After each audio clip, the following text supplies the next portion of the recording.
Hello everyone. हम लोग अभी तक मैटर के बारे में पढ़ लिए। मैटर के 3 स्टेट होते हैं, उसके बारे में पढ़ लिए। अब लोग यहाँ पे अगला टॉपिक पढ़ने वाले हैं, effect of change of temperature. अच्छा, इससे पहले कुछ क्वेश्चन हम आपसे पूछ रहे हैं, जैसे उसका आप लोग आंसर सोचिए, बताइए। जैसे कि पहला क्वेश्चन है, कैन मैटर चेंज स्टेट? क्या मैटर अपना स्टेट चेंज करता है? जैसे कि कोई मैटर है, उस अभी प्रेजेंट में सॉलिड स्टेट में है, क्या वो अपना स्टेट चेंज कर पाएगा? जैसे कि सॉलिड से लिक्विड में कन्वर्ट होगा, लिक्विड से गैस में कन्वर्ट होगा। तो इसका पहला क्वेश्चन है कि can matter change it's state? तो इसका आंसर है yes, matter can change it's state. तो कैसे इसका एग्जांपल समझिए आप लोग। जैसे कि वाटर है, हम लोग जो वाटर है पानी यूज करते हैं, वाटर किस स्टेट में? लिक्विड में है। इसी का स्टेट क्या है? दूसरा आइस किस स्टेट में? सॉलिड स्टेट में। और वाटर वेपर या फिर स्टीम बोल देते हैं हम लोग, वेपर किस स्टेट में है? गैस स्टेट में। तो देखिए यहाँ पे वाटर, आइस, वेपर तीनों 3 स्टेट में है। तीनों एक ही ना। हम वाटर को ही फ्रिज में रखते हैं तो क्या आइस बन जाता है। पानी को उबालते हैं, बॉयल करते हैं तो किसमें? वेपर में चेंज हो जाता है। लेकिन यहाँ पे देख रहे हैं कि तीनों का स्टेट 3 है। तो इसका आंसर यस है, can matter change is state. तो इसका आंसर है यस। दूसरा क्वेश्चन है कि व्हाट हैपेंस। अच्छा, आप लोग इसको लिख लीजिएगा क्वेश्चन को, मतलब can matter change it's state, उसके नीचे आंसर लिख लीजिएगा। दूसरा क्वेश्चन है कि what happens inside the matter during the change of state? What happens inside the matter के अंदर में क्या होता है जब स्टेट चेंज करते हैं? और फिर है question what happens to the particles of matter? Particles of matter के बीच में क्या होता है जब हम स्टेट चेंज करते हैं? How does this change takes place? ये चेंज कैसे होता है? तो ये सारे क्वेश्चन का जवाब हम अभी से पढ़ना शुरू किए हैं। 1-2 लेक्चर के अंदर सारा क्वेश्चन का जवाब मिल जाएगा कि कैसे मैटर के अंदर क्या होता है, उसके पार्टिकल के बीच में क्या होता है, और ये चेंज कैसे होता है, सारा जवाब मिल जाएगा। तो हम लोग यहाँ पे कंटिन्यू करें आगे। तो अभी हम लोग सबसे पहले देख रहे हैं effect of change of temperature. अगर हम टेम्परेचर में चेंज करें तो क्या होगा, उसका इफेक्ट क्या होगा, उसको देखते हैं। चेंज करना मतलब समझते हैं, चेंज ऑफ टेम्परेचर, हम टेम्परेचर चेंज करें मतलब या तो टेम्परेचर बढ़ा रहे हैं या तो टेम्परेचर घटा रहे हैं। चेंज करना मतलब इसी को बोलते हैं चेंज करना। सिर्फ बढ़ाना ही नहीं, इस चीज़ को घटा भी सकते हो, बढ़ा भी सकते हैं। जैसे 30 डिग्री सेल्सियस पहले है, उसको हम 40 कर दिए तो चेंज कर 10 का चेंज आ गया। 30 है, उसको 20 कर दिए तो 10 का चेंज आ गया।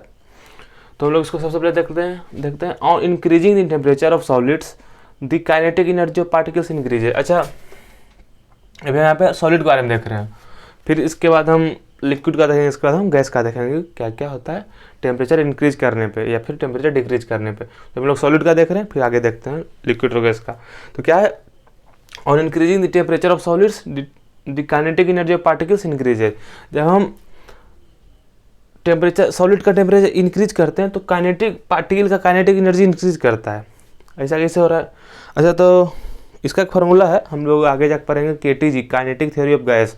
उसमें एक फार्मूला है काइनेटिक एनर्जी एवरेज, के एवरेज बराबर 3/2 R/Na इंटू टेम्परेचर। देखिए यहाँ काइनेटिक एनर्जी और यहाँ टेम्परेचर है। जब हम टेम्परेचर बढ़ाएंगे तो क्या होगा, काइनेटिक एनर्जी बढ़ेगा। मतलब इसको ऐसा लिख सकते हैं, kinetic energy is directly proportional to temperature. जब हम टेम्परेचर घटाएंगे तो काइनेटिक एनर्जी घटेगा और बढ़ाएंगे तो बढ़ेगा। इसको हम लोग बोलते हैं डायरेक्टली प्रोपोर्शनल। तो क्या हो रहा है, जब हम टेम्परेचर इंक्रीज कर रहे हैं तो क्या हो रहा है, पार्टिकल काइनेटिक एनर्जी इंक्रीज कर जा रहा है। तो इंक्रीज करने से क्या होगा, due to increase in kinetic energy the particles start vibrating with greater speed. जब हम काइनेटिक एनर्जी इंक्रीज करते हैं तो उसका जो पार्टिकल है, सॉलिड का पार्टिकल है, वो ज़्यादा स्पीड से वाइब्रेट करने लगता है। अच्छा, इस बारे में हम लोग बात कर चुके हैं कि जो मैटर का पार्टिकल है ऑलवेज वाइब्रेट करता था, ऑलवेज मूविंग। हम लोग कैरेक्टर में बात किए थे उसका कैरेक्टरिस्टिक में कि particles of matter are continuously moving, हमेशा मूव कर रहा है या फिर उसको बोल सकते हैं वाइब्रेट कर रहा है। तो हम लोग बात कर चुके हैं कि वाइब्रेट करता है, लेकिन जब हम टेम्परेचर इंक्रीज करते हैं तो वो ज़्यादा स्पीड से मूव करने लगता है, ज़्यादा स्पीड से वाइब्रेट करने लगता है। तो फिर the energy supplied by heat overcome the force of attraction. हम ये भी कैरेक्टर देखे थे कि मैटर के पार्टिकल के बीच में फोर्स ऑफ अट्रैक्शन होता है। बात किए थे ना, पार्टिकल और मैटर अट्रैक्ट ईच अदर, एक दूसरे को अट्रैक्ट करता है, मतलब दोनों के बीच में अट्रैक्शन होता है। तो क्या लिखा है, the energy supplied by the heat, जो हम लोग हीट मतलब गर्म कर रहे हैं, टेम्परेचर बढ़ा रहे हैं, मतलब क्या है, टेम्परेचर इंक्रीज कर रहे हैं, मतलब हम हीट दे रहे हैं, गर्मी दे रहे हैं उसको। तो हीट क्या कर रहा है, उस फोर्स ऑफ अट्रैक्शन को ओवरकम कर रहा है, फोर्स ऑफ अट्रैक्शन को कम कर रहा है। The particles leave their position, अच्छा कम करने से क्या हो रहा है, the particles leave their fixed position and start moving more freely. Particle है यहाँ, जैसे मान लीजिए देखिए यहाँ पार्टिकल है, इसका पोजीशन यहाँ मान लीजिए सॉलिड हम कुछ देख लीजिए, सॉलिड स्टेट में पार्टिकल है, यहाँ पार्टिकल है इसका, और ये इसका पोजीशन है। जब हम टेम्परेचर बढ़ा रहे हैं तो ये अपना फिक्स पोजीशन छोड़ के ज़्यादा फ्रीली मूव करने लगा, मतलब फ्री हो गया, ये मूव करने लगा, जहाँ तहाँ फ्री हो गया, घूमने लगा। जैसे कि ऐसा समझ सकते हैं, ये पार्टिकल का इधर इधर मूव करने लगा, ऐसा इसका पोजीशन हो गया, मूव करने लगा। ये लिखा देखिए, the particles leave their fix position है ना, start moving more freely, a stage is reached when the solid melt and it converted into a liquid. अच्छा हम इस बारे में बात किए थे ना कि सबसे ज़्यादा फोर्स ऑफ अट्रैक्शन किस में होता है, सॉलिड लिक्विड गैस में सबसे ज़्यादा फोर्स ऑफ अट्रैक्शन किस में होता है, सॉलिड में होता है। सबसे ज़्यादा फोर्स ऑफ अट्रैक्शन सॉलिड में होता है, फिर लिक्विड में होता है, फिर सबसे कम होता है गैस में, सबसे कम फोर्स ऑफ अट्रैक्शन गैस में होता है। मान लीजिए एक हम 10 यूनिट मान लिए कि सॉलिड में 10 यूनिट का फोर्स ऑफ अट्रैक्शन है, लिक्विड में मान लीजिए 6 यूनिट का फोर्स ऑफ अट्रैक्शन है, और गैस में मान लीजिए 2 यूनिट का फोर्स ऑफ अट्रैक्शन है। तो क्या टेम्परेचर बढ़ने से क्या हुआ, सॉलिड के पार्टिकल सॉलिड में अगर टेम्परेचर बढ़ा दिए तो क्या हुआ, उसका फोर्स ऑफ अट्रैक्शन कम गया। देखिए यहाँ पे लिखा हुआ है overcome the force of attraction. मान लीजिए force of attraction Kamte Kamte 6 पहुँच गया, 10 से 6 पहुँच गया, फोर्स ऑफ अट्रैक्शन हीट दिए तो काइनेटिक एनर्जी बढ़ा, काइनेटिक एनर्जी बढ़ा तो फोर्स ऑफ अट्रैक्शन कम गया। इस बात को फिर समझिए, हम क्या किए, टेम्परेचर बढ़ाए तो काइनेटिक एनर्जी बढ़ गया, काइनेटिक एनर्जी बढ़ गया मतलब पार्टिकल ज़्यादा मूव करने लगा, ज़्यादा मूव करने लगा मतलब उसके बीच का फोर्स ऑफ अट्रैक्शन कम गया, कम के मान ये 10 से 6 आ गया। तो ऐसा हम बोल सकते हैं जो सॉलिड था वो लिक्विड में कन्वर्ट हो जाएगा। जब फोर्स ऑफ अट्रैक्शन कोई पार्टिकल का फोर्स, कोई मैटर का फोर्स ऑफ अट्रैक्शन 10 है और वो 6 हो गया कन्वर्ट हो गया, तो ऐसा हम बोल सकते हैं कि वो सॉलिड से लिक्विड में कन्वर्ट हो गया। यही देखिए हो रहा है, the particles leave their fixed position and start moving more freely. ऐसा स्टेज पहुंच जाता है, stage is reached when the solid melts and is converted into liquid. ऐसा स्टेज आ जाता है कि सॉलिड मेल्ट कर जाता है, पिघल जाता है और लिक्विड में कन्वर्ट हो जाता है। इस प्रोसेस को हम लोग बोलते हैं मेल्टिंग। सॉलिड से लिक्विड चेंज होगा तो बोलेंगे मेल्टिंग, इस प्रोसेस को बोलते हैं मेल्टिंग। अच्छा आगे अभी हम लोग इसके बाद पढ़ने वाले हैं, मेल्टिंग पॉइंट ही पढ़ने वाले हैं। अच्छा ऐसा भी हो सकता है कि टेम्परेचर और बढ़ाएं, मतलब और बढ़ाएं टेम्परेचर, लिक्विड कन्वर्ट हो जाए गैस में, मतलब फोर्स ऑफ अट्रैक्शन 6 है और कम करते करते करते 2 हो जाए फोर्स ऑफ अट्रैक्शन, तो ऐसा भी पॉसिबल है। इस प्रोसेस को बोलते हैं हम लोग बॉइलिंग। हम लोग मेल्टिंग के बाद बॉइलिंग ही पढ़ने वाले हैं। इस पॉइंट इसको आप अच्छे से लिख लीजिए और जो हम भी बोले भी उसको भी आप भाषा में लिख लीजिए। फिर हम लोग आप पढ़ने वाले हैं मेल्टिंग पॉइंट।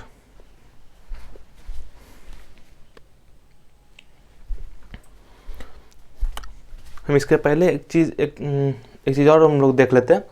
हम लोग बात किए थे ना कि जब पार्टिकल मूव करने लगता है तो फोर्स ऑफ अट्रैक्शन कम जाता है। इसको हम लोग ऐसे समझ सकते हैं कि मान लीजिए 2 पार्टिकल को हम देख रहे हैं, पहले यहाँ पे ऐसा पोजीशन इसका है, जब हम टेम्परेचर बढ़ा तो क्या उसका काइनेटिक एनर्जी बढ़ गया तो क्या पे मूव करने लगता है। तो मान लीजिए मूव करते करते थोड़ा दूर हो गया, मान लीजिए यहाँ पहुँच गया दोनों, पहले पोजीशन ये था, ये दोनों अट्रैक्ट कर रहा था। अब कितना दूर हो गया, ये इतना, पहले मान लीजिए इतना दूर पे था दोनों, अब कितना दूर पे हो गया, इतना डिस्टेंस पे हो गया, तो दूरी बढ़ गया तो फोर्स ऑफ अट्रैक्शन कम जाएगा। क्योंकि देखिए 2 लड़का हम और 3 लड़का हम, एक मेरे से 1 मीटर दूर पे है और एक 5 मीटर दूर पे है, तो ज़्यादा अट्रैक्शन किस में होगा, हमारे और जो लड़का 1 मीटर के दूरी पे उसके बीच में ज़्यादा अट्रैक्शन होगा। तो ये बात यहाँ पे भी, जो ज़्यादा पास है उसमें ज़्यादा अट्रैक्शन होगा, जो थोड़ा दूर में उसके बीच में अट्रैक्शन कम होगा। इसको हम लोग ऐसा भी समझ सकते हैं कि पार्टिकल जब दूर चला जाता है तो अट्रैक्शन कम जाता है। अच्छा हम लोग पढ़ने वाले थे मेल्टिंग पॉइंट। तो मेल्टिंग पॉइंट क्या होता है, तो मेल्टिंग पॉइंट का डिफिनेशन आप लोग देखिएगा तो मेल्टिंग पॉइंट डिफिनेशन होता है the temperature at which the solid melts and is converted into liquid at atmospheric pressure. Solid जब लिक्विड में चेंज हो जाता है एट एटमॉस्फेरिक प्रेशर, उस टेम्परेचर को हम लोग बोलते हैं मेल्टिंग पॉइंट। अच्छा, उसमें एटमॉस्फेरिक प्रेशर क्या है, हम लोग आखिर तो जाने कि एटमॉस्फेरिक प्रेशर क्या है, इतना तो समझ रहे हैं कि सॉलिड चेंज हो जाएगा लिक्विड में, उस टेम्परेचर को बोल देंगे हम लोग मेल्टिंग पॉइंट। लेकिन उस एट एटमॉस्फेरिक प्रेशर लिखा हो रहता है, तो वो आखिर है क्या, तो हम लोग एटमॉस्फेरिक प्रेशर को सबसे पहले देख लेते हैं कि एटमॉस्फेरिक प्रेशर क्या है, उसके बाद हम लोग मेल्टिंग पॉइंट पढ़ेंगे। तो एटमॉस्फेरिक प्रेशर को हम लोग बैरोमेट्रिक प्रेशर ही बोलते हैं। ऐसा कि इसलिए क्योंकि एटमॉस्फेरिक प्रेशर जिस डिवाइस से, जिस यंत्र से हम लोग नापते हैं या मापते हैं, ऐसा बोल सकते हैं, उसको हम लोग बोलते हैं बैरोमीटर। उस डिवाइस को बोलते हैं हम लोग बैरोमीटर, इसलिए इसको बोलते हैं बैरोमेट्रिक प्रेशर भी। और इसको हम लोग एयर प्रेशर ही बोल देते हैं। जो हमारे एटमॉस्फेयर में एयर है, हम लोग हमारे एटमॉस्फेयर में क्या एयर है, वही प्रेशर लगा रहा है यार, उसी को बोलते हैं हम लोग एयर प्रेशर भी बोलते हैं। अच्छा, इसके बाद थोड़ा सा लाइन पर लिख लेते हैं यहाँ पे क्या लिखा हुआ है। आप लोग इतना जानते हैं अच्छा कि प्रेशर बराबर क्या होता है, प्रेशर इक्वल टू, अच्छा इसको पहले पढ़ लीजिए, it is the force exerted on a surface by the air above it as gravity pulls it to the earth. इस बात को समझिए, इसको समझने के लिए सबसे पहले हमको पता होना चाहिए कि प्रेशर बराबर क्या होता है, प्रेशर बराबर फोर्स अपॉन एरिया। फिजिक्स में हम लोग पढ़ेंगे, फार्मूला है प्रेशर बराबर फोर्स अपॉन एरिया। तो ऐसा लिख सकते हैं, pressure is directly proportional to force. Pressure क्या है, फोर्स पे डिपेंडेंट है, फोर्स है तो प्रेशर है, अगर फोर्स जीरो हो जाएगा तो प्रेशर जीरो हो जाएगा। तो क्या है, it is force exerted on the surface of the earth, यहाँ पे ऑफ द अर्थ लिखिएगा, bye the air above it. हमारे एटमॉस्फेयर है, हम इस सरफेस पर रह रहे हैं, तो हमारे ऊपर बहुत सारा हवा है, बहुत सारा एयर है, ये क्या कर रहा है। अच्छा, हम जानते हैं आप लोग ग्रेविटी क्या होता है, ग्रेविटी क्या करता है, अपनी ओर खींचता है। जैसे कोई भी चीज़ को हम मान लीजिए छत पर से छोड़ते हैं तो क्या ग्रेविटी उसको नीचे खींच लेता है। तो ग्रेविटी कारण ही हमारे जो आसपास में एयर है, ग्रेविटी उसको खींच रहा है अपनी ओर। एटमॉस्फेयर में जितना भी एयर है उसको ग्रेविटी अपनी ओर खींच रहा है। तो जैसे देखिए, ये मान लीजिए एटमॉस्फेयर है, मार्कर को एटमॉस्फेयर मान लीजिए, ये हमारा हाथ अर्थ सरफेस है, इसको हम मान लीजिए खींच रहे हैं, मान लीजिए कुछ अपने फोर्स लगा के हम अंदरूनी कुछ इंटरनल फोर्स लगा के इसको खींच रहे हैं। तो खींचेंगे तो क्या हम मेरे पे फोर्स लगाएगा ना, ये मार्कर देखिए मेरे पे फोर्स लगा रहा है जब हम इसको खींच रहे हैं। इस हाथ को आप नहीं देखिए, बस इतना ही देखिए, इसको मान लीजिए हम खींच रहे हैं तो हमारे इस सरफेस पे फोर्स लगा रहा है, तो उसी फोर्स को हम लोग बोलते हैं, वही फोर्स के कारण हमारे अर्थ सरफेस पे प्रेशर क्रिएट होता है, एयर प्रेशर क्रिएट होता है, एयर के कारण प्रेशर क्रिएट होता है, उसी को हम लोग बोलते हैं एटमॉस्फेरिक प्रेशर। देखिए यही अर्थ है, इसको डायग्राम समझिए, अर्थ है, हमारे एटमॉस्फेयर में एयर है, क्या कर रहा है, एयर अर्थ जो है एयर को अपनी ओर खींच रहा है, देखिए खींच रहा है, तो एयर क्या कर रहा है, इस पर फोर्स लगा रहा है। यही फोर्स को हम लोग बोलते हैं, इस फोर्स को डिवाइड कर देंगे इसके एरिया से, अर्थ के एरिया से। अर्थ का एरिया कितना हो जाएगा, अर्थ को हम लोग क्या मानते हैं, स्फीयर मानते हैं, स्फीयर का एरिया क्या होता है 4πr²। तो जितना फोर्स लग रहा है उसको एरिया से डिवाइड कर देंगे तो निकल जाएगा वहाँ पे प्रेशर। तो हम लोग अब इसी को कंटिन्यू करने वाले हैं कि एयर प्रेशर, अब आगे देखते हैं एयर प्रेशर क्या होता है। तो जैसे जैसे हम ऊपर हाइट की ओर जाते हैं, जैसे जैसे ऊपर जाते हैं तो क्या होता है, एयर प्रेशर कमता है। अभी यहाँ पे अर्थ सरफेस है तो कुछ एयर प्रेशर कुछ मेरे पे प्रेशर लग रहा है, मेरे ऊपर ही प्रेशर लगा रहा है ना एयर, देखिए मेरे ऊपर ही प्रेशर लगा रहा है एयर। जैसे जैसे ऊपर जाएंगे हम, पहाड़ पे जाएंगे, पहाड़ से ऊंचा पहाड़ पे जाएंगे, हिमालय पे जाएंगे तो एयर प्रेशर कमता जाता है। उसी को हम लोग ग्राफ से समझने वाले हैं, ऐसा क्यों हो रहा है, एयर प्रेशर ऊपर जाने पर कम क्यों हो रहा है, ऐसा इसलिए हो रहा है। इसको समझ लेते हैं हम लोग सबसे पहले कि as we move above the density of air molecules decreases. जैसे हम यहाँ पे कुछ एयर मॉलिक्यूल है, इसको आप लोग यहाँ पे समझिए, इसको हम साफ कर दे रहे हैं।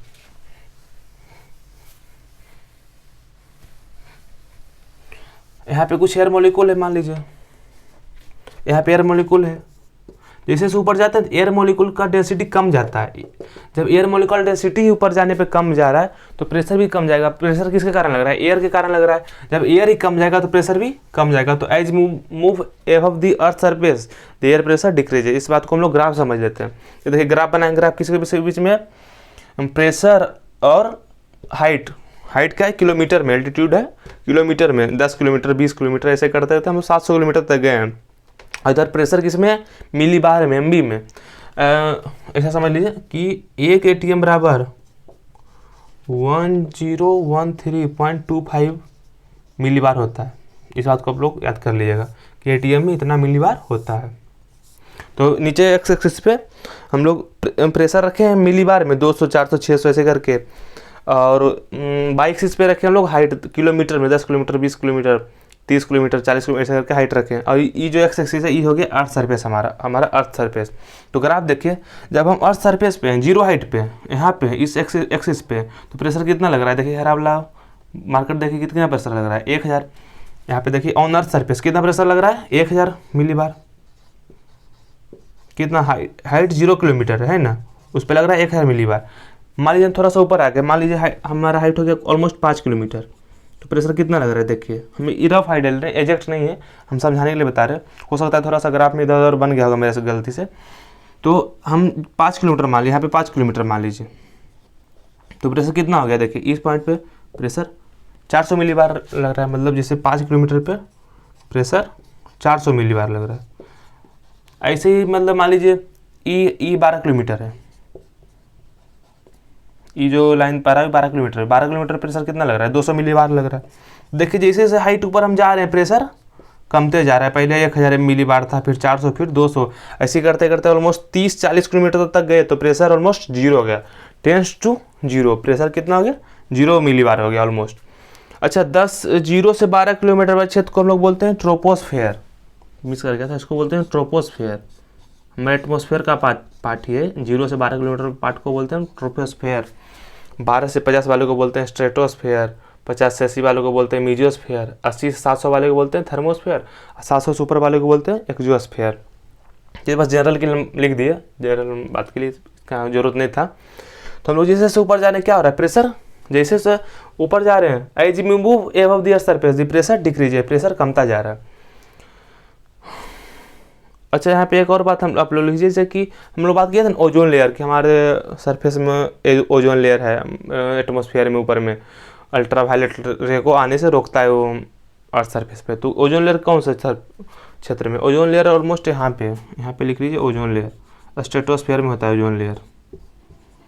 अच्छा एरोप्लेन कहाँ पे उड़ता है, एरोप्लेन हमारे ऊपर में उड़ता है ना, मतलब एरोप्लेन, तो एरोप्लेन कहाँ पे उड़ता है, एरोप्लेन ऑलमोस्ट यहाँ पे उड़ता है। हम जनरल केस बता रहे हैं कि कहाँ पे हवाई जहाज ट्रोपोस्फेयर से जस्ट ऊपर उड़ता है। अच्छा हम लोग जो सेटेलाइट भेजते हैं, नासा वगैरह भेजता है, इसरो हमारा जो इंडिया का इसरो है सेटेलाइट वगैरह भेजता है, तो कहाँ पे सेटेलाइट कहाँ पे भेजता है, हम बोलते हैं सेटेलाइट ऊपर भेजे हैं, कहाँ कितना किलोमीटर पे भेजते हैं, ऑलमोस्ट सेटेलाइट यहाँ पे होता है, सेटेलाइट एक्जियोस्फेयर से जस्ट नीचे। क्लाउड वगैरह भी यहीं पे होता है, ट्रोपोस्फेयर के पास ही, जस्ट ऊपर ट्रोपोस्फेयर से। तो ये तो जनरल के लिए बता दिए कि कहाँ पे कौन सा होता है क्या एग्जिस्ट करता है। अच्छा एक एग्जांपल और हम लोग और ले रहे हैं, आप लोग इस एग्जांपल को जानते ही होंगे। अच्छा हम दिखाते हैं ना कि जैसे पानी, एक गिलास पानी भर लेते हैं, एग्जांपल आप लोग घर में ट्राई कीजिएगा कभी। हम क्या करते हैं, पानी एक गिलास से मान लीजिए, इसमें क्या करते हैं पानी भर लेते हैं, इसको पानी क्या करते हैं, पानी भर के उसमें कागज़ चिपका देते हैं, कार्डबोर्ड ऐसा कुछ मान लीजिए। अच्छा ड्राइंग गलत बन गया क्या, नहीं चलिए ड्राइंग मतलब मान लीजिए एक गिलास है, गिलास में कागज़ चिपका, क्या करते हैं गिलास में पानी भरा हुआ गिलास रहता है, ऐसा कुछ समझिए। ये मान लीजिए गिलास है, ये गिलास है, इसमें पानी भर देते हैं, इसमें कागज़ चिपका देते हैं ऐसे करके, और उसको ऐसे करके छोड़ देते हैं, तो क्या कागज़ गिरता है, कागज़ नहीं गिरता नीचे। इसमें क्या है, जादू थोड़े नहीं, साइंस है इसमें। यहाँ पे कितना जादूगर लोग दिखाता है इस बात को, तो इसमें साइंस है, जादू कुछ नहीं, कोई मैजिक नहीं। तो ऐसा क्यों हो रहा है कि इसे पूरा पानी भरा हुआ है, वाटर है पूरा, हर जगह वाटर है, लेकिन फिर भी कागज़ नीचे नहीं गिरा, क्योंकि वाटर तो इस पर फोर्स लगा रहा होगा नीचे गिरने के लिए, जितना वजन नीचे लगाने के लिए फोर्स लगा रहा होगा कि तुम कागज़ गिर जाए, लेकिन कागज़ गिरता नहीं। क्यों नहीं गिरता है, जो इसलिए नहीं गिरता है क्योंकि इसमें पूरा हर जगह पानी भरा हुआ है।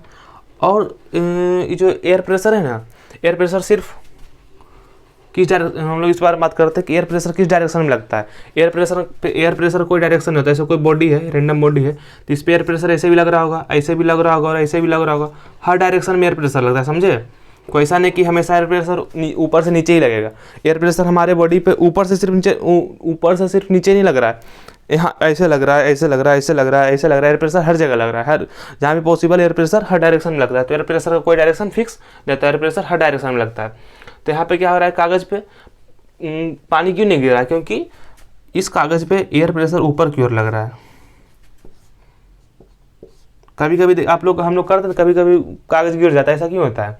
क्योंकि उस समय प्रेशर नहीं लग पाता या फिर कुछ और कारण होता है, उसके बारे में बताते हैं क्यों कागज़ गिर जाता है। कभी कभी मेरे से एक्सपेरिमेंट नहीं हो पाता है, आपसे भी देखे घर में ट्राई कीजिएगा ऐसा करके, होता है कि नहीं होता है। ऐसा इसलिए हो रहा है कि एयर प्रेशर नीचे से कागज़ के ऊपर ठेल रहा है और वाटर नीचे से वाटर नीचे ठेल रहा है और एयर प्रेशर ऊपर ठेल रहा है, तो दोनों बराबर हो जा रहा है, इसीलिए कागज़ नहीं गिरता है। अच्छा, हम लोग अब देखिए कब गिरता है कागज़। जैसे कि इसमें पूरा पानी भरा हुआ है, मान लीजिए हमें क्या किया, यहाँ पे पूरा पानी है, वैक्यूम है, मतलब अगर मान लीजिए कुछ पानी कम गया तो यहाँ पे वैक्यूम हो गया, पानी की कोई भी पानी नहीं, मतलब जैसे कि मान लीजिए पानी इतना था, इतना पानी खाली हो गया, इतना ही पानी था, यहाँ पे कोई हवा एयर नहीं है, वैक्यूम है, मतलब पूरा खाली है। वैक्यूम बारे में बात किए थे हम लोग कि वहाँ पे हवा निकाल लिया जाता है, तो ऊपर से तो कोई प्रेशर नहीं लग रहा है। मान लीजिए यहाँ पे हम छोटा सा छेद कर दिए, छोटा सा माइन्यूट होल कर दिए, छोटा छेद कर दिए, तो क्या हवा अंदर घुस जाएगा ना, हवा अंदर घुस जाएगा, तो यहाँ पे एयर जमा हो जाएगा। पहले क्या वैक्यूम था, लेकिन अब क्या हो जाएगा, एयर हो जाएगा। तो यहाँ पे अगर एयर आ गया तो एयर प्रेशर भी आ गया, जहाँ पे एयर है वहीं पे एयर प्रेशर है, तो यहाँ पे एयर है तो क्या एयर प्रेशर आ गया, तो एयर प्रेशर क्या करेगा, ये भी नीचे फोर्स लगाएगा। यहाँ का फोर्स तो कांस्टेंट है, इस डायरेक्शन में तो फोर्स कांस्टेंट है, जो लग रहा है इधर से लग रहा है, लेकिन पहले क्या वाटर लगा रहा था इधर से फोर्स, लेकिन और प्रेशर आ गया और यहाँ पे भी एयर प्रेशर आ गया, तो प्रेशर ऐसा लगा रहा है तो कागज़ नीचे गिर जाता है। अब ऐसा इसलिए होता है, कभी कभी क्या होता है ना कि जब हम कलटते हैं ऐसा करके ऐसा करते हैं तो कुछ एयर अंदर में रह जाता है, ग्लास में कुछ एयर रह जाता है और वो प्रेशर ऊपर से भी नीचे लगा देता है, तो कागज़ कभी कभी नीचे गिर जाता है। ऐसा क्यों हो रहा है? क्योंकि यहाँ पे भी एयर जमा हो जा रहा है। ऐसा इसको बड़ा डायग्राम से समझिए, यहाँ पे भी एयर आ जा रहा है और ये भी एयर प्रेशर नीचे की ओर लगा रहा है। होल किए तो इसमें एयर घुस गया और एयर कारण नीचे प्रेशर वाले से कागज़ गिर जाता है। यही एग्जाम्पल था, इसको आप लोग लिख लीजिएगा बार अच्छे से। हम लोग यहाँ पे अब मेल्टिंग पॉइंट पढ़ने वाले हैं। अभी तो हम लोग एटमॉस्फेरिक प्रेशर पढ़ चुके हैं, अब हम लोग मेल्टिंग पॉइंट पढ़ने वाले हैं। इसका डेफिनेशन क्या होता है? The minimum temperature at which a solid melts to become a liquid at the atmospheric pressure is called its melting point. कोई भी सॉलिड का मेल्टिंग पॉइंट क्या होता है? जब वो सॉलिड लिक्विड में कन्वर्ट हो जाता है एट एटमॉस्फेरिक प्रेशर, जिस टेम्परेचर पे कन्वर्ट होता है उस टेम्परेचर को हम लोग बोलते हैं मेल्टिंग पॉइंट। जैसे समझिए यहाँ पे देखिए लिखा है मिनिमम टेम्परेचर लिखा है, इस बात को समझिए। इससे कोई भी सॉलिड है उसका मान लीजिए अभी temperature present temperature 30 degree Celsius है, उसको हम गर्म की हीट दिए तो टेम्परेचर बढ़ जाएगा। टेम्परेचर बढ़ के आ गया मान लीजिए 50 डिग्री सेल्सियस, फिर इसको हीट दिए, फिर मान लीजिए आ गया 79 डिग्री सेल्सियस, फिर हीट दिए, फिर 80 डिग्री सेल्सियस, फिर और गर्म किए और हीट दिए तो इसका टेम्परेचर हो गया मान लीजिए 90 डिग्री सेल्सियस। जिसका टेम्परेचर हीट दे रहे हैं तो टेम्परेचर बढ़ते जा रहा है। तो इसका हम लोग स्टेट देख रहे हैं कि स्टेट कौन सा है। यहाँ पे मान लीजिए स्टेट है सॉलिड, यहाँ पे भी सॉलिड है, यहाँ पे भी सॉलिड है, और 80 पे हम ऑब्जर्व किए कि लिक्विड में कन्वर्ट हो गया और 90 पे भी लिक्विड है। इसका मेल्टिंग पॉइंट क्या होगा? मेल्टिंग पॉइंट होता है जब सॉलिड से लिक्विड में कन्वर्ट होता है, और जब लिक्विड में कन्वर्ट हो जाता है तो उसका मिनिमम टेम्परेचर, सबसे पहले टेम्परेचर कहाँ पे आपको लिक्विड दिखा? लिक्विड सबसे पहले कहाँ दिखा आपको? 80 डिग्री सेल्सियस पे। तो 80 डिग्री सेल्सियस का हो जाएगा melting point at atmospheric pressure. अगर प्रेशर चेंज होगा तो मेल्टिंग पॉइंट भी चेंज होगा। देखिए इस पॉइंट को हम लोग आज इसके बाद डिस्कस करने वाले हैं, कैसे क्यों चेंज होता है, जब हम प्रेशर चेंज करते हैं तो मेल्टिंग पॉइंट क्यों चेंज होता है, इसको हम लोग इसके बाद डिस्कस करने वाले हैं। इसको यहाँ पे देखिए पॉइंट लिखा हुआ है, melting point increases as the pressure increases. मतलब हम लोग का जो प्रेशर है अभी एटमॉस्फेरिक प्रेशर बात किए थे ना, एक एटमॉस्फेरिक प्रेशर, इसको लिखते हैं हम लोग एक एटीएम पर मान लीजिए बॉइलिंग पॉइंट है, मेल्टिंग पॉइंट 80 डिग्री सेल्सियस है मान लीजिए। अगर हम प्रेशर बढ़ा देंगे 1.5 एटीएम कर देंगे तो मेल्टिंग पॉइंट भी बढ़ जाएगा, मतलब ऑलमोस्ट 95 डिग्री सेल्सियस हो जाएगा। ये बस एक एग्जाम्पल के हम लिख दिए कि अगर प्रेशर बढ़ेगा तो मेल्टिंग पॉइंट भी बढ़ जाएगा। इसको हम लोग आगे समझने वाले हैं। डिफरेंस समझ गए कि मेल्टिंग पॉइंट क्या होता है। अच्छा अगला पॉइंट लिखा हो, ये पॉइंट इंपॉर्टेंट, इसको आप लोग तो 3 स्टार लगा लीजिएगा। The melting point of A solid is an indication of the strength of the force of attraction between its particle. हम लोग बात किए थे कि मैटर के पार्टिकल के बीच में फोर्स ऑफ अट्रैक्शन होता है, दोनों एक दूसरे को अट्रैक्ट करता है, उसी को मतलब हमारे और एक लड़का के बीच में अट्रैक्शन है, उसको हम क्या बोल सकते हैं? फोर्स ऑफ अट्रैक्शन बोल सकते हैं। तो एक दूसरे पार्टिकल अट्रैक्ट करता है एक दूसरे को, मैटर का पार्टिकल, तो किस बात को डिनोट करता है? अगर किसी में ज़्यादा अट्रैक्शन है, मतलब जैसे 2 पार्टिकल मान लीजिए ये और ये, एक पार्टिकल, इसके बीच में कुछ फोर्स ऑफ अट्रैक्शन है, मतलब मान लीजिए 15 न्यूटन का, अभी किस स्टेट में, सॉलिड स्टेट में है, अभी है सॉलिड स्टेट में।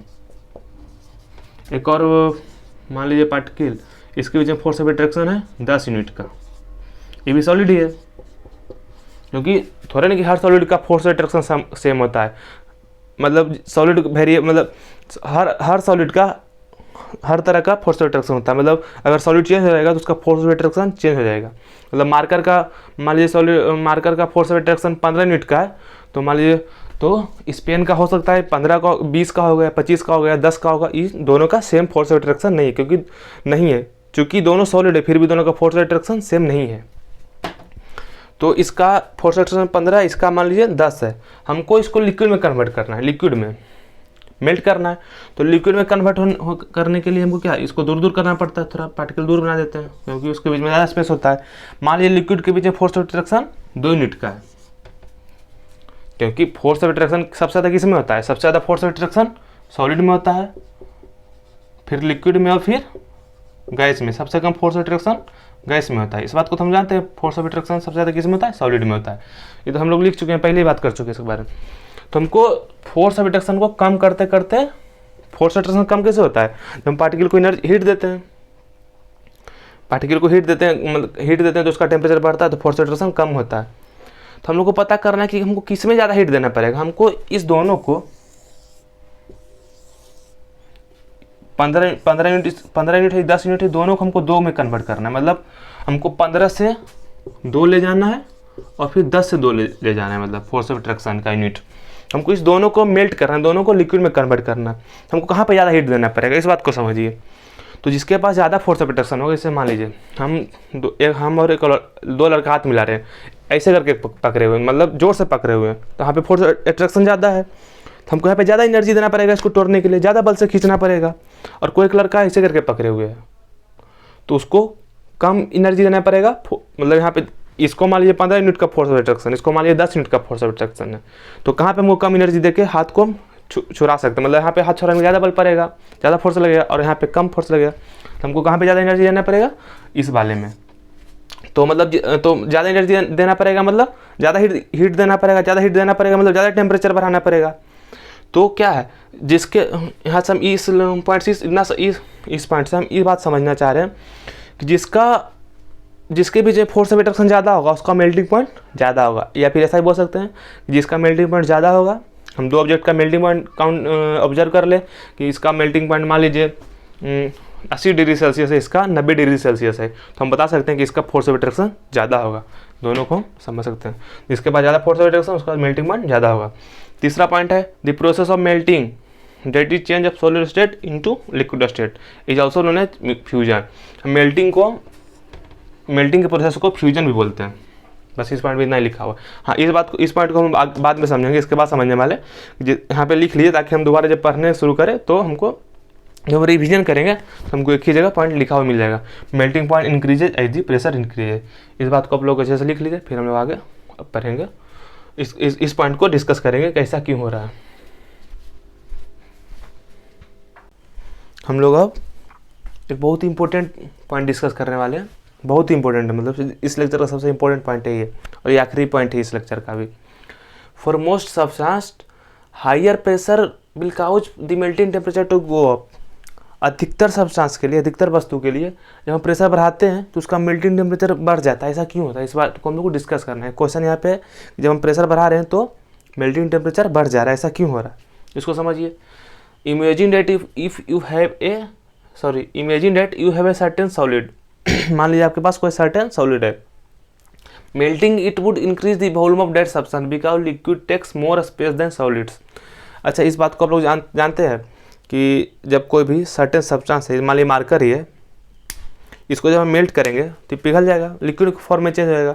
तो जितना स्पेस अभी ले रहा है, मान लीजिए अभी इतना स्पेस ले रहा है, तो जब मेल्ट करेगा तो इसका स्पेस कुछ बढ़ जाएगा, मतलब इसमें ज़्यादा स्पेस लेगा, मतलब ज़्यादा वॉल्यूम लेगा। इस बात को जानते हैं हम। इसका एग्जाम्पल भी समझ सकते हैं आप। हम लोग बात किए थे ना कैरेक्टरिस्टिक में कि पार्टिकल्स ऑफ मैटर है स्पेस बिटवीन देम। तो सबसे ज़्यादा स्पेस किस में था, गैस में सबसे ज़्यादा स्पेस था, फिर लिक्विड में, और फिर सॉलिड में सबसे ज़्यादा स्पेस किस में था? गैस में। अच्छा लिक्विड और सॉलिड में किस सबसे ज़्यादा स्पेस किस में था? लिक्विड सॉलिड में। लिक्विड में हम लोग, क्योंकि यहाँ पे भी सॉलिड लिक्विड का ही बात करें तो इसमें देखते हैं इसमें किस में ज़्यादा स्पेस है? लिक्विड में। देखिए पहले 2 पार्टिकल है सॉलिड स्टेट में, इसके बीच में इतना स्पेस है, इतना स्पेस है। जब ये लिक्विड में कन्वर्ट हो रहा है तो इसका क्या हो रहा है? स्पेस बढ़ जा रहा है, क्योंकि लिक्विड के बीच में भी, लिक्विड के पार्टिकल के बीच में ज़्यादा स्पेस होता है, तो इसका स्पेस बढ़ गया। मतलब पहले इसका वॉल्यूम मान लीजिए इतना था, तो अब इसका वॉल्यूम कितना हो जाएगा? वॉल्यूम बढ़ गया कि नहीं? देखिए वॉल्यूम बढ़ गया, ज़्यादा एरिया ले लिया तो ज़्यादा वॉल्यूम हो जाएगा इसका। तो होता है जब हम सॉलिड्स कोई भी चीज़ को सॉलिड से लिक्विड में कन्वर्ट करते हैं तो उसका वॉल्यूम बढ़ जाता है, मतलब ज़्यादा स्पेस लेता है। इस बात को आप लोग जान लीजिए। अभी आप लोग यहाँ से मान लेना है कि जब हम सॉलिड से लिक्विड में कन्वर्ट करेंगे तो उसका वॉल्यूम बढ़ जाएगा। यहीं पे लिखा हुआ देखिए, ज़्यादा स्पेस लेता है। जो लिक्विड है takes more space than solids. If you increase the pressure it becomes harder for that transformation to occur. It is harder to change into a state that needs more volume. अच्छा इस line को समझिए कि मान लीजिए कोई 2 वस्तु है, दोनों सॉलिड है, एक पहला है एक दूसरा है, दोनों समान है, मतलब एक ही जैसा है, सेम वस्तु है। इस पे हम कुछ फोर्स लगा रहे हैं, फोर्स लगा रहे हैं मतलब प्रेशर लगा रहे हैं। इस पे मान लीजिए हम 2 फोर्स लगा रहे हैं और इस पे मान लीजिए हम 4 फोर्स लगा रहे हैं, इधर से इधर 4 तरफ से फोर्स लगा रहे हैं। अच्छा हमको इसको किसको मतलब फैलने में, मतलब इसका हम इसको फोर्स लगा रहे हैं, किसको फैलने में आसानी होगा? कौन जल्दी फैल जाएगा? अगर हम मेल्ट कर रहे हैं, ये प्रेशर लगा रहे हैं, इधर से हम प्रेशर लगा रहे हैं, इस पर 2 यूनिट का प्रेशर लगा रहे हैं, इस पर 4 यूनिट का प्रेशर लगा रहे हैं, कौन ज़्यादा आसानी से फैलेगा? कौन, किसका वॉल्यूम बढ़ेगा? वॉल्यूम बढ़ना मतलब फैलना, मतलब इसे इसको यहाँ तक पहुँचना है, फैल जाएगा। देखिए फैल रहा है, यहाँ पे भी फैलना है, इसको भी फैलना है, तो कौन ज़्यादा आसानी से फैलेगा? आपको क्या लगता है ज़्यादा आसानी से कौन फैलेगा? जिस पे कम फोर्स लग रहा है, इस पे कम प्रेशर लग रहा है। देखिए इसको फैलने के लिए हम इसको इधर फैलाएंगे तो सिर्फ यही दो फोर्स इसको फैलने से रोकेगा, इसको 4 फोर्स फैलने से रोकेगा, इधर भी रोकेगा, इधर भी रोकेगा, इधर भी रोकेगा, इधर भी रोकेगा, इसको 2 ही तरफ से रोकेगा।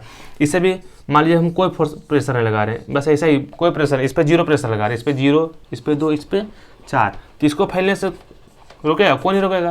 तो सबसे ज़्यादा जल्दी कौन फैल जाएगा? सबसे ज़्यादा पहले ही फैलेगा, फिर ही। तो हम अगर किसी भी वस्तु पे प्रेशर लगाते हैं तो उसके लिए चेंज होना, मतलब स्टेट में चेंज होना, मतलब ज़्यादा स्पेस लेना, मतलब लिक्विड में चेंज हो रहा है।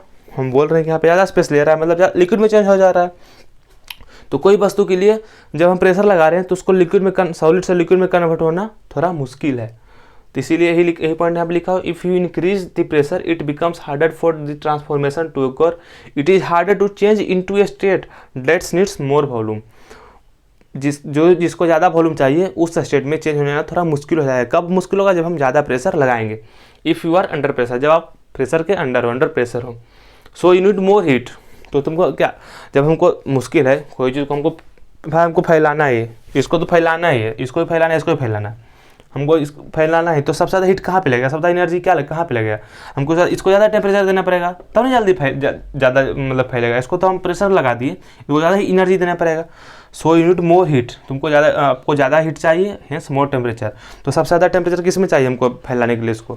इसमें मान लीजिए कुछ हमको चाहिए 70 डिग्री सेल्सियस, इसको चाहिए होगा 90, तो इसको ऑलमोस्ट 110।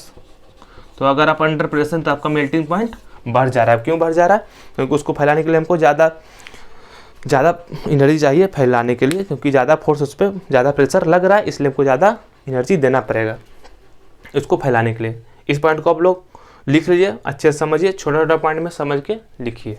ठीक है, फिर लिखिए।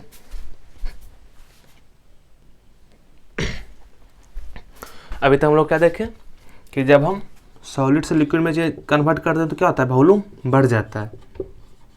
मान लीजिए इसका वॉल्यूम था, सॉलिड का वॉल्यूम था 1 मीटर क्यूब, तो इसका हो जाएगा 1.1 मीटर क्यूब जब लिक्विड में कन्वर्ट करेंगे। लेकिन एक केस है, ये तो अधिकतर सब्सटेंस के लिए था, मोस्ट सब्सटेंस के लिए था, लेकिन एक का स्पेशल केस है, वाटर केस में ये जो रिलेशन है उल्टा हो जाता है, रिवर्स हो जाता है। क्या होता है इसमें? इस केस में होता है कि in water ice takes more volume than liquid water. यहाँ पे आइस ही ज़्यादा वॉल्यूम ले रहा है वाटर से। इसमें देखिए, ये तो मोस्ट अधिकतर सब्सटेंस के लिए था। यहाँ पे क्या है? आइस क्या है? सॉलिड है, आइस सॉलिड है, नीचे हम सॉलिड लिख दे रहे हैं। और वाटर क्या है, लिक्विड है। तो यहाँ पे क्या होना चाहिए, जनरल देखें तो इसका वॉल्यूम ज़्यादा होना चाहिए। इसका वॉल्यूम मतलब मान लीजिए 1 मीटर की है तो इसका वॉल्यूम 1.1 मीटर की होना चाहिए, लेकिन यहाँ पे ऐसा नहीं हो रहा है, रिलेशन उल्टा हो जा रहा है।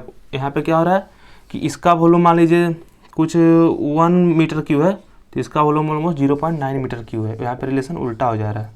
तो इसीलिए it is actually easier to melt it at high pressure. हम लोग क्या करते हैं, हाई प्रेशर पर मेल्ट कर दें तो मेल्ट करना मुश्किल हो जाता है, लेकिन वाटर केस में मेल्ट करना आसान हो जाएगा और ये कम हीट भी कम लेगा, इट रिक्वायर लेस हीट। अच्छा, इसका हम लोग प्रैक्टिकल एग्जांपल भी देखते हैं। जब हम पानी भर के फ्रिज में बोतल रखते हैं ना, ऐसा मान लीजिए ये कोई बोतल है, ऐसा बोतल है, इसको रेफ्रिजरेटर में रख देते हैं, फ्रिज में, फ्रीजर वाले बॉक्स में। तो क्या होता है, आप लोग ऑब्जर्व किए कभी कभी क्या होता है ना कि जब हम पानी बर्फ़ बन जाता है तो आप लोग देखिएगा इसमें वाटर है, जब पानी बर्फ़ बनता है तो इसका कुछ शेप ऐसा चेंज हो जाता है, नीचे बोतल, नीचे दोनों सेम बोतल है तो ऐसा शेप हो जाता है। ऐसा क्यों, इसमें आइस है, ऐसा इसलिए क्योंकि आइस